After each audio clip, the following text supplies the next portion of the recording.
The next thing to do is to get the Golf turned over and back on its wheels, but there's still quite a bit to do. I need to cut the top of the strut towers and weld in the camber plates. Then I can mount the front suspension. I'd also like to try and get the front slam panel put in, because then I can start working on the front engine mount. So there's quite a bit to do. Let's get into it.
So these holes here have been laser cut to diameter 5, but these need to be tapped to M7.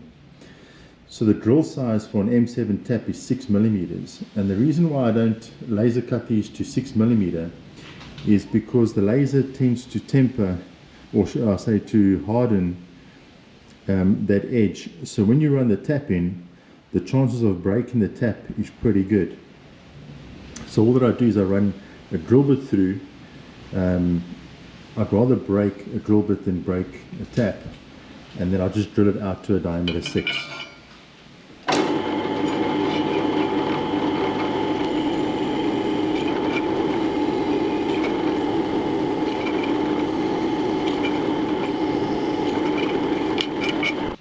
So I don't want to tap all these holes by hand, so all that I've done is I've chucked it in the cordless driver.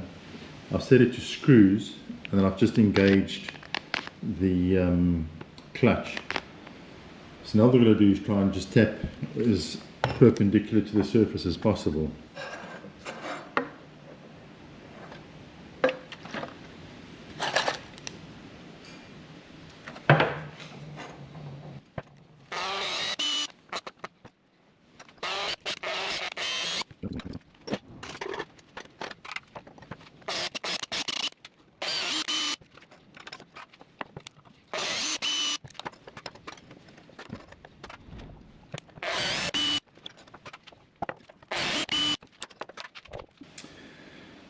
So if you're asking, why am I tapping these M7? What a weird size to tap it to.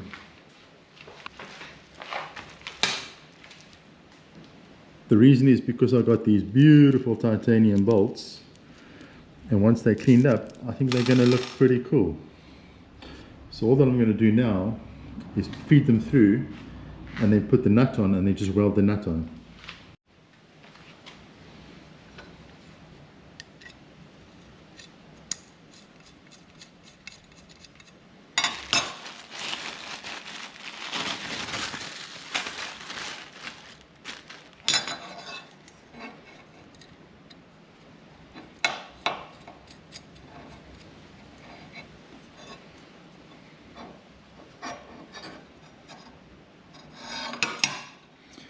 There we go. Now I'm just going to weld 3 different places and done.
So I've got one camber plate in.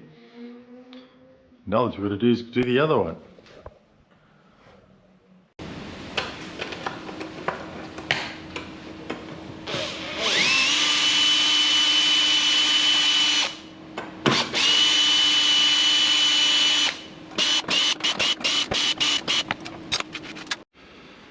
So with the front suspension done and the rear suspension done, I've put the wheels on, flipped the car over, and this is what it looks like.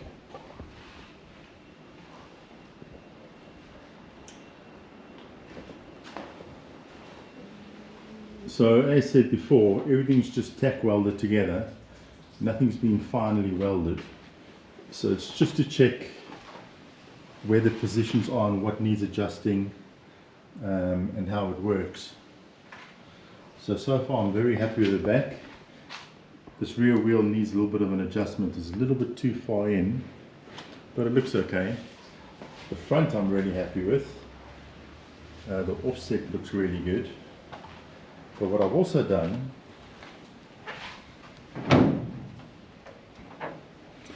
is we've put the motor in.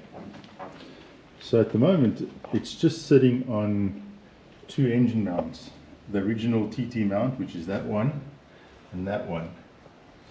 The next objective that I have is to start to do the tunnel where the drive shaft is going to run. So there's the drive shaft and that needs to run in there. So I need to cut this section open and I need to raise this tunnel up by anything from 70, 80, 90 millimeters. But I really like the shape, and if I cut it here and I put a spacer in and I weld it up, I just think it's going to look a bit rough. So the other thing that you can do is cut the tunnel out and then fabricate a new tunnel out of sheet metal, which will just be plain and simple and straight, which I think will also look pretty good. I really like the shape of this tunnel, but the amount of work it is to get it to fit nicely, and I think it's going to turn into a bit of a botch, because I mean this level's not the same as this. The more I think about it, the more I want to have a tunnel fabricated, which I'm just going to weld in. this needs to move to approximately around here somewhere. So it's quite a jump, like I say, 80-90 millimeters perhaps. But before I can do that, you can see where the drive shaft is there, is I need to mount the engine, because I need to know exactly where that's going to be. So the motor's loose at the moment. I've got it on a jack, which is just lifting the front up to try and get that into the right position. But to hold the motor in this position, I need to finish off the front engine mount, which means I need to finish off the bar that runs across here. And to finish the bar that runs across here means I need to put in the front slam panel.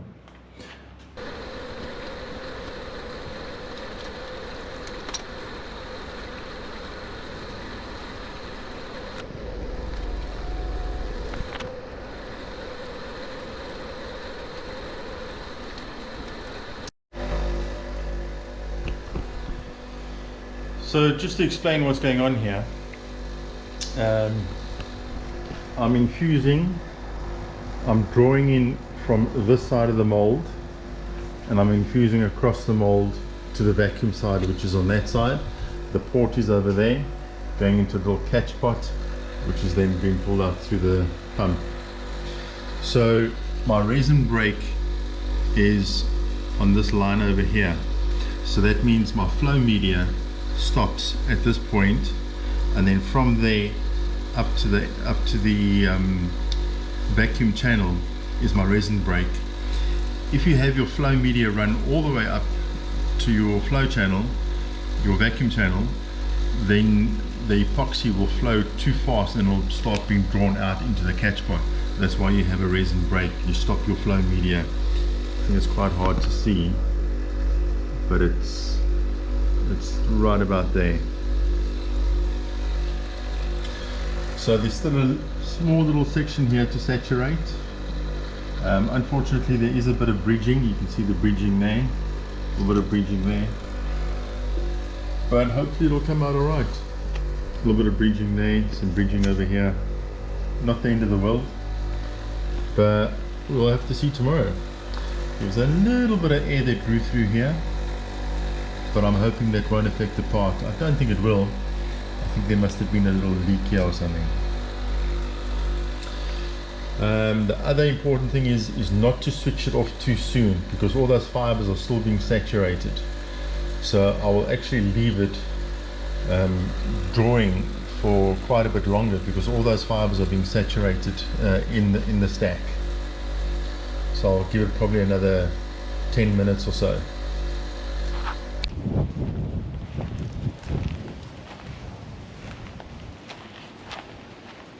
So I infused it this morning and I'm very happy with it.